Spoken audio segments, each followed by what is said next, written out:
लालची बंदर। बहुत समय पहले की बात है। एक घने और शांत जंगल में ढेर सारे जानवर मिलजुल कर रहते थे। उस जंगल में हर तरह के पेड़ थे, आम, जामुन, अमरूद और तरह तरह के फल देने वाले। वहीं एक बड़ा सा आम का पेड़ था जो अपने मीठे और रसदार आमों के लिए मशहूर था। इस जंगल में बंदरों का एक झुंड रहता था। सभी बंदर हंसी खुशी रहते थे, लेकिन उनमें से एक बंदर ऐसा था जो हमेशा अपने स्वार्थ और लालच के लिए बदनाम था। उसका नाम था लालची बंदर। वह हमेशा अपने लिए सबसे अच्छे फल इकट्ठा करता और किसी के साथ कुछ भी साझा करने से कतराता। लालची बंदर की आदत ऐसी थी कि वह जमीन पर गिरे आमों को खाने के बजाय पेड़ की ऊंची डालों पर चढ़कर सबसे बड़े और सबसे मीठे आम तोड़ता। बाकी जानवर उसे देखते और शिकायत करते, अरे ओ लालची बंदर, कम से कम कुछ फल हमें भी खाने दो। लेकिन वह उनकी बातों को अनसुना कर देता और कहता, ये फल मैंने मेहनत से तोड़े हैं, तुम्हें भी चाहिए तो खुद मेहनत करो। एक दिन लालची बंदर जंगल की सीमा पर घूम रहा था।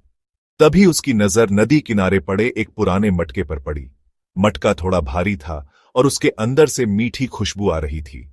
लालची बंदर ने मटके का ढक्कन खोला और उसकी आंखें चमक उठीं। मटके के अंदर मिठाई, मेवे और ढेर सारे सूखे फल भरे हुए थे। उसकी खुशी का ठिकाना नहीं रहा। उसने सोचा, अब मुझे किसी आम के पेड़ पर चढ़ने की जरूरत नहीं। मैं इस मटके को अपने पास रखूंगा और सब कुछ अकेले खाऊंगा। जैसे ही वह मटका उठाने लगा, पास से एक बूढ़ा कछुआ निकला। कछुआ धीमी आवाज में बोला, बंदर भाई, ये साधारण मटका नहीं है, ये जादुई है और इसे इस्तेमाल करने के लिए दिल का साफ होना जरूरी है। अगर तुमने लालच किया तो ये तुम्हारे लिए मुसीबत बन जाएगा। बंदर बोला, तुम बूढ़े हो, तुम्हें कुछ नहीं पता। अब यह मटका मेरा है, मैं जो चाहूंगा वही करूंगा। यह कहकर बंदर वहां से चला गया। मटका रहस्यमयी रूप से चमकने लगा। बंदर को कुछ समझ नहीं आया, लेकिन उसने इसे नजरअंदाज कर दिया। कछुआ चिंतित हो गया और बोला, इस मटके की कहानी बहुत पुरानी है। यह एक महान जादूगर का था। इसमें प्राचीन जादू के निशान हैं और यह बहुत शक्तिशाली है। बंदर ने कछुए की बातों को ध्यान से सुना, लेकिन उसका लालच बढ़ता ही गया।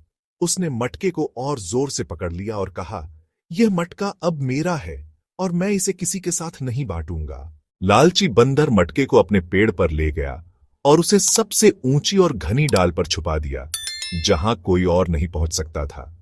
उसने मटके को अपने लिए एक खजाने की तरह संभाल लिया।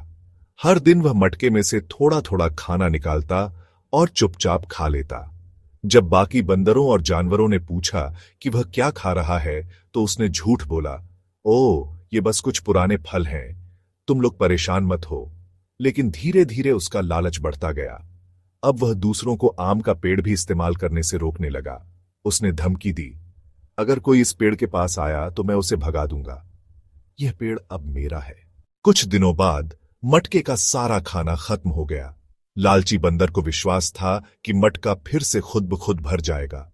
उसने मटके को हिलाया, थपथपाया और गुस्से में कहा, मटके, मुझे और खाना दे, मुझे भूख लगी है, जल्दी से भर जा।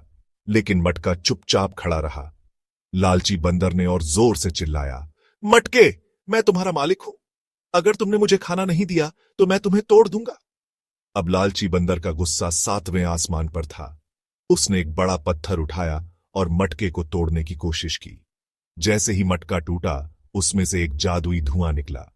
वह धुआं पूरे जंगल में फैल गया और अचानक मटके से एक गूंजती हुई आवाज आई, हे लालची बंदर, तूने अपनी लालच से न केवल खुद को बल्कि इस जंगल को भी नुकसान पहुंचाया है। अब तुझे इसकी सजा मिलेगी। धुएं के साथ ही बंदर का सारा जमा किया हुआ खाना गायब हो गया।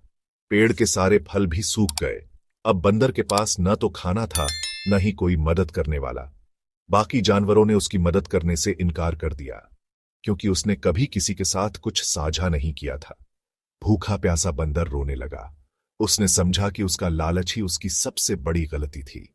उसने जंगल के सभी जानवरों से माफी मांगी और वादा किया कि अब वह दूसरों के साथ मिलजुल कर रहेगा। धीरे धीरे बंदर ने अपनी गलती सुधारी और सभी के साथ मिल बांट कर खाना शुरू किया। अब वह जंगल में सबसे खुशहाल जानवर बन गया। यह कहानी हमें सिखाती है कि लालच बुरी बला है। अगर हम दूसरों के साथ साझा करेंगे और मिलजुल कर काम करेंगे तो जीवन में सच्चा सुख मिलेगा। लालच से केवल दुख और अकेलापन मिलता है।